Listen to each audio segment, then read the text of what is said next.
तो देखो बच्चों, अपना जो यूनिट चल रहा है और ये यूनिट है पीरियोडिक क्लासिफिकेशन ऑफ एलिमेंट्स, तत्वों का आवर्ती विभाजन। ओके, आज हम इस यूनिट में जो टॉपिक डिस्कस करेंगे और ये टॉपिक है हमारा क्या, पीरियोडिक प्रॉपर्टीज ऑफ एलिमेंट्स, तत्वों के आवर्ती गुण। ओके, तो देखो बच्चों, तत्वों के आवर्ती गुण मीन्स ऐसे गुण जो आवर्त सारणी के किसी वर्ग एवं आवर्त में आवर्ती परिवर्तन दर्शाते हैं। मीन्स क्रमिक रूप से परिवर्तित होते हैं फिर रिपीट हो जाते हैं। तो ऐसे गुणों को बोला गया है आवर्ती गुण। मतलब एक आवर्त में हम बाएं से दाएं चलें या किसी वर्ग में ऊपर से नीचे चलें, तो तत्व के जो गुण हैं वो क्रमिक रूप से अगर परिवर्तन दर्शाते हैं तो ऐसे गुणों को बोला गया है क्या बच्चों, आवर्ती गुण। यही लिखा है कि तत्वों के ऐसे गुण जो आवर्त सारणी के किसी वर्ग एवं आवर्त में आवर्ती परिवर्तन दर्शाते हैं, मतलब एक निश्चित क्रमिक अंतराल के पश्चात रिपीट होते हैं, तो हम ऐसे गुणों को बोलते हैं आवर्ती गुण। और ये हैं मुख्य रूप से जो आवर्ती गुण हमें डिस्कस करना है। और इनमें से पहला है परमाणु त्रिज्या, है ना, एटॉमिक रेडियाई, आयनिक त्रिज्या, आयनिक रेडियाई, आयनन ऊर्जा, आयोनाइजेशन एनर्जी, इलेक्ट्रॉन ग्रहण इंथैल्पी, इलेक्ट्रॉन गेन इंथैल्पी, ऋण विद्युता, इलेक्ट्रोनेगेटिविटी और संयोजकता वैलेंस। कुल मिला के हमें तत्वों के इन आवर्ती गुणों का अध्ययन करना है, इनका परिवर्तन देखना है, वर्ग में कैसे होता है, आवर्त में कैसे होता है। तो सबसे पहला हम गुण लेंगे और ये है हमारे पास परमाणु त्रिज्या, एटॉमिक रेडियाई। तो देखो बच्चों, परमाणु त्रिज्या क्या है, तो परमाणु को हम गोलाकार मानते हैं, है ना, और हर एक गोले का एक केंद्र होगा और उस केंद्र से उस गोले के जो बाहर की परिधि है वहां तक के बीच की दूरी को हम बोलते हैं त्रिज्या। ठीक इसी तरह से परमाणु भी गोलाकार होता है और उसके केंद्र में नाभिक होता है।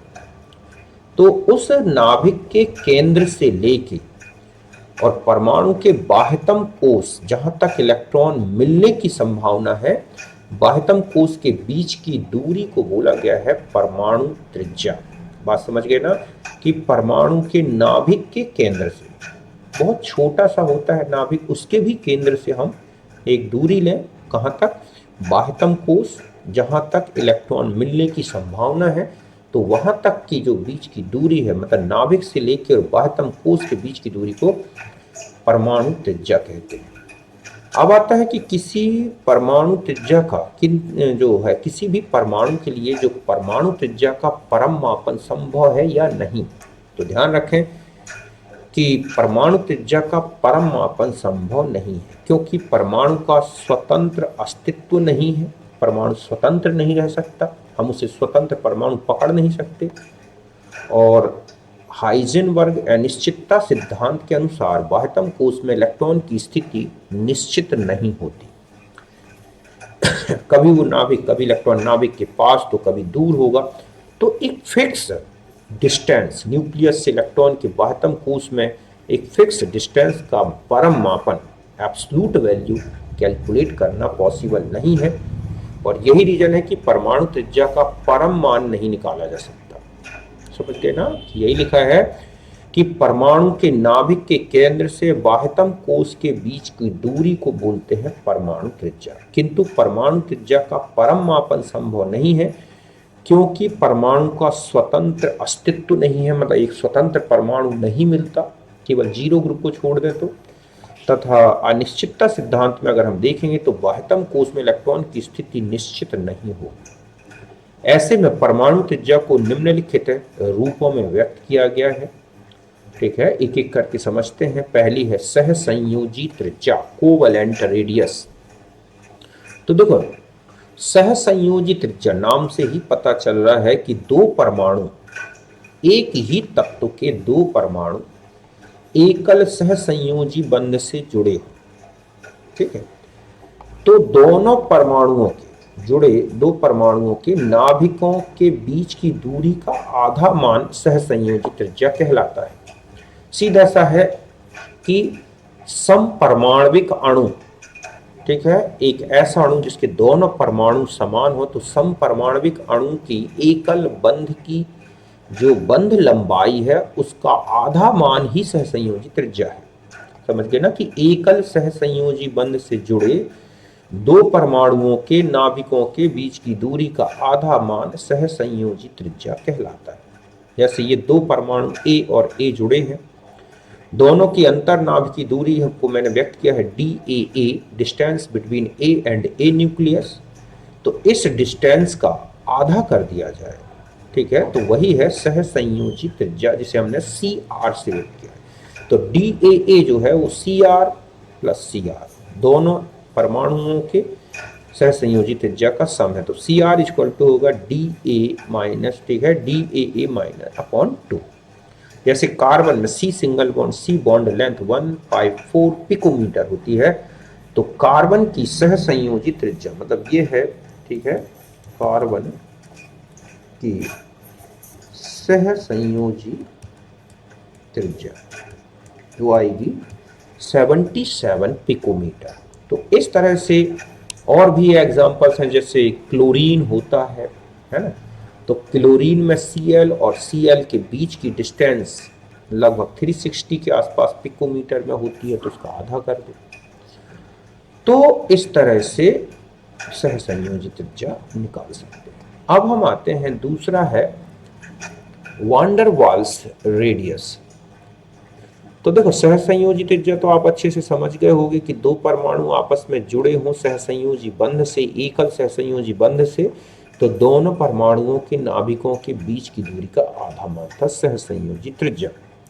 अब आते हैं कि van der Waals radius, van der Waals त्रिज्या क्या है। तो देखो बच्चों कि दो निकटवर्ती समपरमाणविक अणुओं के दो निकटतम अनाबंधित परमाणुओं के नाभिकों के बीच की दूरी का आधा मान वान डेर वाल्स त्रिज्या कहलाता है। मतलब जैसे ये एक ए परमाणु है, एक ये है, ये ए है और ये है, ये आपस में जुड़े हुए हैं, मतलब दो अणु हो गए A2 तो दो अणुओं के ऐसे अणु जो एक दूसरे से मतलब जो परमाणुओं से बने हुए हैं कि दो अणुओं के, ठीक है, निकटतम अनाबंधित, अनाबंधित मतलब जो आपस में नहीं जुड़े, तो इन अनाबंधित परमाणुओं के नाभिकों के बीच की दूरी का आधा है वान डेर वाल्स त्रिज्या। मतलब दो परमाणु जो आपस में सहभाजित नहीं है, मतलब हम ऐसे भी समझ सकते हैं कि ये है दो परमाणु जो आपस में सहसंयोजित नहीं है, केवल एक दूसरे की एडजेसेंट पोजीशन में है, तो उनके अंतर नाभिकी, ठीक है, दूरी का आधा, यही क्या है बच्चों, वान डेर वाल्स त्रिज्या। मतलब सीधा है कि दो निकटवर्ती परमाणु एक ही तत्व के जो आपस में बंधित ना हो, तो उनके नाभिकों के बीच की दूरी का आधा है वान डेर वाल्स त्रिज्या।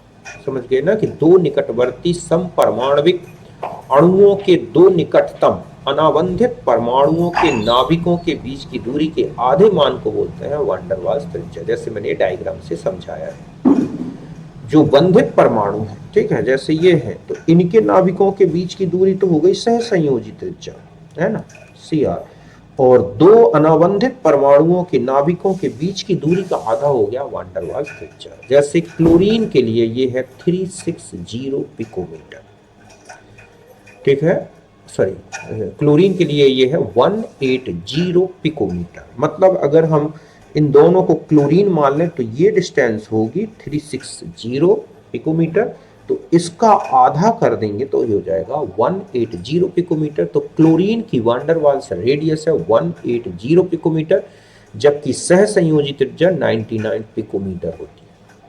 तो ये इसका रीजन लिखा है कि एक ही तत्व के लिए वान डेर वाल्स त्रिज्या का मान सहसंयोजी त्रिज्या से अधिक होता है। समझ गए ना कि अगर एक ही तत्व के लिए वान डेर वाल्स त्रिज्या निकाली जाए और सहसंयोजी त्रिज्या निकाली जाए तो वान डेर वाल्स त्रिज्या का मान सहसंयोजी त्रिज्या से अधिक होता है। क्यों? क्योंकि सहभाजन के कारण दो बंधित परमाणु निकट आ जाते हैं। क्योंकि सहभाजन होगा अगर, तो सहभाजन में दो परमाणु के नाभिक काफी नजदीक होंगे, और यही रीजन है कि सहभाजन के दौरान जो नाभिकों के बीच की दूरी है वो कम होगी, जबकि केवल टच में है, एक दूसरे के कांटेक्ट में है, उनमें ओवरलैपिंग नहीं है, तब ऐसे में नाभिकों के बीच की दूरी अधिक होगी। तो सहभाजन की स्थिति में अंतर नाभिकीय दूरी का आधा कहलाता है सहसंयोजी त्रिज्या, और असहभाजन की स्थिति में नाभिकों के बीच की दूरी का आधा है वान डर वाल्स त्रिज्या। और यही रीजन है कि वान डर वाल्स त्रिज्या जो है वो ज्यादा है, समझ गए ना, और सहसंयोजी त्रिज्या का मान कम है। जैसे क्लोरीन के लिए चले जाए, है ना, CR ऑफ क्लोरीन, तो आप देखोगे 99 पिकोमीटर है, जो कि आप देख रहे हैं वान डर वाल्स त्रिज्या का लगभग आधा समय। अब यहाँ तक बात क्लियर है। फिर हम आते हैं, तीसरी त्रिज्या है धात्विक त्रिज्या, मेटालिक रेडियस। तो देखो बच्चों, जो धातु क्रिस्टल होते हैं ना, उसमें जो धातुओं के परमाणु हैं वो अपने धनायन के रूप में बदल जाते हैं, और उन धनायनों के बीच में भरे होते हैं इलेक्ट्रॉन। इलेक्ट्रॉन सी थ्योरी, इलेक्ट्रॉन समुद्र सिद्धांत के अनुसार धात्विक क्रिस्टल में धातु धनायन के बीच में भरे होते हैं इलेक्ट्रॉन, और यही इलेक्ट्रॉन धातु के धनायनों को बांध के रखते हैं, मतलब इस तरह से। तो इस बंध को बोला गया है धात्विक बंध। तो धातु क्रिस्टल में धातु आयन कर्नेल के नाभिकों के बीच की दूरी का आधा मान धात्विक त्रिज्या कहलाता है। मतलब जो है, जो निकटवर्ती धातु है धातु क्रिस्टल में, ठीक है, निकटवर्ती धातु आयन, बल्कि हम यहां ऐसा लिख सकते हैं कि क्रिस्टल में, ठीक है, निकटवर्ती धातु आयन, धातु आयन मीन्स कर्नेल्स जो है, धातु आयन कर्नेल के नाभिकों के बीच की दूरी का आधा मान है धात्विक त्रिज्या।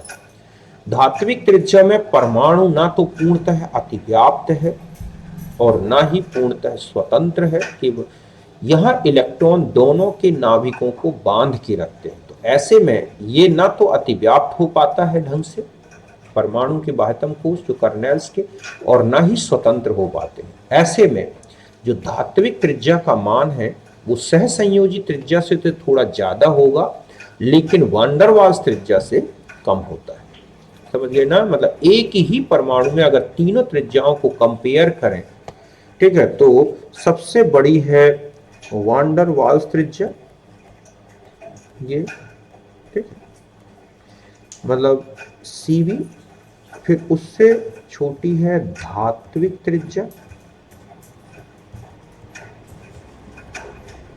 CM से ले लें, और इससे छोटी है सहसंयोजी त्रिज्या CR। मतलब CV, CM और CR, एक ही तत्व के लिए ये ऑर्डर मिलेगा तीनों त्रिज्याओं में। जैसे सोडियम है, तो कोवलेंट रेडियस जो है वो है 1.54 एंगस्ट्रॉम सोडियम की, और जो मेटालिक रेडियस है, धात्विक त्रिज्या है, वो है 1.86 एंगस्ट्रॉम। और अगर हम इसकी सहसंयोग, उसके बीच में अगर हम इसकी वान डर वाल्स त्रिज्या निकालें सोडियम की, तो वो इससे बड़ी हो, मतलब 1.86 से भी बड़ी हो। तो इस तरह से अच्छे से समझें, तीन प्रकार की त्रिज्या है, सहसंयोजी, वान डर वाल्स और धात्विक। अब यहाँ पर मैंने एक पॉइंट लिखा है, ठीक है, कि यहाँ पर है कि सहसंयोजी त्रिज्या मुख्यतः अधातु तत्वों में लिया जाता है, जैसे carbon, nitrogen, phosphorus, sulphur, halogen. इनमें जो परमाणु त्रिज्या ली गई है वो है क्या, सहसंयोजी त्रिज्या। वान डर वाल्स त्रिज्या मुख्यतः निष्क्रिय गैसों के लिए लिया जाता है, क्योंकि उनमें ना तो सहसंयोजी बंध बन सकते हैं और ना ही धात्विक बंध बन सकते हैं। उनके परमाणु स्वतंत्र होते हैं, और उन परमाणुओं को निकटवर्ती स्थिति में लाकर उनकी वान डर वाल्स त्रिज्या निकाली जा सकती है। और धात्विक त्रिज्या धातु तत्वों के लिए लिया जाता है, समझ गए ना। और संक्रमण तत्वों में फिर आगे डिस्कस करते हैं। पहले अब हम आवर्तिता बता दें। तो आवर्तिता में पहले आप देखेंगे कि मतलब ये आवर्तिता का मतलब है कि परमाणु त्रिज्या का वर्ग में और आवर्त में क्या परिवर्तन दिखता है। तो देखो, किसी भी वर्ग में अगर हम ऊपर से नीचे चलते हैं कि किसी भी वर्ग में परमाणु त्रिज्या का मान नीचे की ओर बढ़ता है, किसी वर्ग में परमाणु त्रिज्या का मान, ठीक है, यहाँ पर नीचे की ओर बढ़ता है, क्योंकि अंतिम इलेक्ट्रॉन नए कोष में प्रवेश करता है ना। जैसे आप लिथियम है तो देखो यहाँ पर है 2s1, तो यहाँ है 3s1, तो यहाँ है 4s1, तो यहाँ है 5s1, तो यहाँ है 6s1। तो आप देख रहे हैं कि आकार परमाणु का लगातार बढ़ रहा है, नया कोष बनता जा रहा है, और इसीलिए नाभिक से बाह्यतम कोष के बीच की दूरी लगातार बढ़ रही है। जैसे लिथियम से बड़ा सोडियम, सोडियम से बड़ा पोटेशियम, रुबिडियम, सीजियम, आप इनकी वैल्यू भी देखा 152 पिकोमीटर, 186 पिकोमीटर, 231 पिकोमीटर, 244 और 262 पिकोमीटर। तो किसी भी आवर्त के किसी भी वर्ग में ऊपर से नीचे चले तो परमाणु त्रिज्या का मान इस तरह से बढ़ता है। कुछ एक्सेप्शन दिखेंगे पी ब्लॉक में, वो लैंथेनाइट कॉन्ट्रैक्शन के कारण है, वो हम अलग से डिस्कस करेंगे। आवर्त की बात करें तो परमाणु त्रिज्या का मान आवर्त में घटता है, ठीक है, आवर्त में घटता है। क्यों घटता है का मान, ठीक है, आवर्त में, यहाँ पर ऐसा ले लें पूरा, आवर्त में, ठीक है, बाएं से दाएं जाने पर घटता है, क्योंकि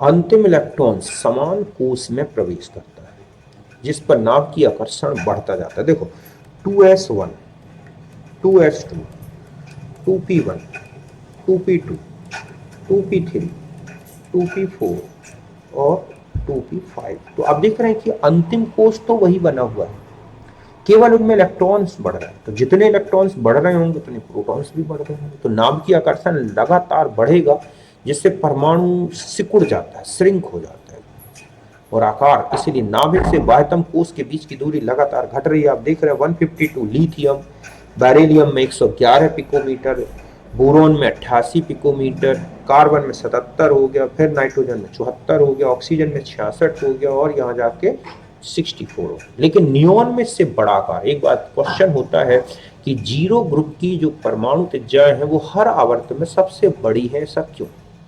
तो ध्यान से सुने बच्चों, जीरो ग्रुप की जो परमाणु त्रिज्याएं ली गई हैं वो वैन डर वाल्स त्रिज्याएं ली गई हैं, और वैन डर वाल्स त्रिज्या हर एक स्थिति में बड़ी हो, और यही रीजन है कि जीरो ग्रुप में आकार सबसे बड़ा दिखता है, लेकिन एक्चुअली अगर उनकी सहसंयोजी त्रिज्या ली जाती तो सबसे छोटी होती। तो अगर सबसे बड़ा आकार दिख रहा है तो वो केवल उनकी वैन डर वाल्स त्रिज्याएं ही ली गई। बात क्लियर है? तो इस तरह से आवर्तीता देखनी है वर्ग में और आवर्त। बाकी मैंने ये बता दिया कि सहसंयोजी त्रिज्या मुख्यतः धातु तत्वों के लिए ली गई है, वैन डर वाल्स त्रिज्या निष्क्रिय गैसों के लिए, धात्विक त्रिज्या धातु तत्वों के लिए, मतलब डी ब्लॉक, एफ ब्लॉक, इनमें आप जो भी परमाणु त्रिज्या पढ़ेंगे वो केवल धात्विक त्रिज्या ली गई है। संक्रमण तत्वों में परमाणु त्रिज्या सारणी में लगभग एक समान सी बनी रहती है, ठीक है। तो संक्रमण तत्व में परमाणु त्रिज्या सारणी में लगभग एक समान बनी रहती है, मतलब उनका आकार ज्यादा नहीं बदलता। इसका रीजन है कि नाभिकीय आकर्षण और परिरक्षण प्रभाव एक दूसरे को संतुलित करते हैं। जब हम डी ब्लॉक पढ़ेंगे अच्छी तरह से तो आप देखोगे कि संक्रमण तत्वों के परमाणु आकार में ज्यादा भिन्नता नहीं दिखती, लगभग समान से दिखते हैं। कारण यह है कि उनमें इलेक्ट्रॉन n-1d में एंटर होगा, जहां नाभिकीय आकर्षण बढ़ता है, और जब इलेक्ट्रॉन अंदर जाता है तो बाहर के इलेक्ट्रॉन को प्रतिकर्षित भी करता है, जिससे परिरक्षण प्रभाव भी बढ़ता है। तो जितना नाभिकीय आकर्षण बढ़ता है उतना परिरक्षण प्रभाव भी बढ़ जाता है, और ये एक दूसरे को संतुलित कर देते हैं, जिसके कारण संक्रमण तत्वों की त्रिज्याएं लगभग समान सी दिखती है। एफ ब्लॉक में जाओगे तो एफ कक्षक का दुर्बल परिरक्षण प्रभाव होता है। तो देखो बच्चों, एफ ब्लॉक में एक तो इलेक्ट्रॉन नाभिक के बहुत ही नजदीक पहुंचता है n-2 एफ कक्षक में, दूसरा है एस कक्षक का आकार बहुत बड़ा है। तो नाभिकीय आकर्षण तो बहुत बढ़ता है लेकिन परिरक्षण प्रभाव कम रहता है एफ कक्षक में। इसके कारण क्या होता है कि नाभ जो है बाह्यतम कोष का इलेक्ट्रॉन लगातार नाभिक की तरह आकर्षित होते हैं, और आकार, परमाणु का आकार लगातार छोटा होता जाता है, ठीक है। तो इससे, इसी को बोला गया है लैंथेनाइट संकुचन। तो मतलब मैं यहाँ ये कह सकता हूँ पहले कि इससे, ठीक है, परमाणु त्रिज्या निरंतर घटती, इसे लैंथेनाइड संकुचन कहते हैं, जो हम डिटेल में पढ़ेंगे जब एफ ब्लॉक को डिस्कस करेंगे। ठीक है, तो ये कुछ पॉइंट्स परमाणु त्रिज्या में याद रखने हैं। आवर्तिता, कहाँ कौन सी त्रिज्या यूज की गई है, डी ब्लॉक में ये क्यों ऐसा है, इस तरह से। फिर ये तो था परमाणु त्रिज्या। अब हम आते हैं आयनिक त्रिज्या। तो देखो बच्चों, जो आयनिक त्रिज्या है मतलब किसी भी आयन की त्रिज्या, अब चाहे परमाणु हो चाहे आयन हो, दोनों गोलाकार होते हैं। परमाणु गोल है तो उसका आयन भी गोल हो। तो परमाणु के जो आयन बने, चाहे वो धनायन हो या ऋणायन, दोनों गोलाकार होंगे। तो किसी भी आयन प्रजाति, मतलब है कि धनायन या ऋणायन, किसी भी आयन प्रजाति में नाभिक से बाह्यतम कोश के बीच की दूरी को बोलेंगे क्या बच्चों, आयनिक त्रिज्या। मतलब चाहे धनायन हो या ऋणायन हो, उसके नाभिक से उसके बाह्यतम कोश, जहां तक इलेक्ट्रॉन मिलने की संभावना है वहां तक के बीच की दूरी को बोला गया है आयनिक त्रिज्या। अब आयनिक त्रिज्या में आप देखोगे दो प्रकार होंगे, एक धनायन की त्रिज्या और एक ऋणायन की त्रिज्या। तो देखो बच्चों, धनायन तब बनता है जब परमाणु से इलेक्ट्रॉन निकाल दिया जाए। परमाणु से इलेक्ट्रॉन निकालने पर धनायन बनता है। ठीक है, तो धनायन से मतलब परमाणु से जब आप इलेक्ट्रॉन निकाल दोगे तो प्रोटॉन में कोई परिवर्तन नहीं होगा, लेकिन इलेक्ट्रॉन की संख्या कम होगी। ऐसे में क्या होगा कि जो बचे हुए इलेक्ट्रॉन हैं धनायन में, उनमें नाभिकीय आकर्षण बढ़ जाता है। और यही रीजन है कि धनायन का आकार परमाणु के आकार से छोटा होगा, जिससे धनायन की त्रिज्या उसके पैतृक परमाणु की त्रिज्या से कम होती है, क्योंकि बचे इलेक्ट्रॉन पर नाभिकीय आकर्षण बढ़ जाता है, बढ़ता है। तो यही लिखा है कि परमाणु से इलेक्ट्रॉन निकालने पर धनायन बनता है। इस धनायन की त्रिज्या उसके पैतृक परमाणु की त्रिज्या से कम होती है, क्योंकि बचे इलेक्ट्रॉन पर नाभिकीय आकर्षण बढ़ जाता है या बढ़ता है। जैसे ये परमाणु है, सपोज ये उसके अंतिम कोर है और ये उसके संयोजी इलेक्ट्रॉन, तो आपने एक इलेक्ट्रॉन निकाल दिया तो संयोजी कोष खत्म हो गया।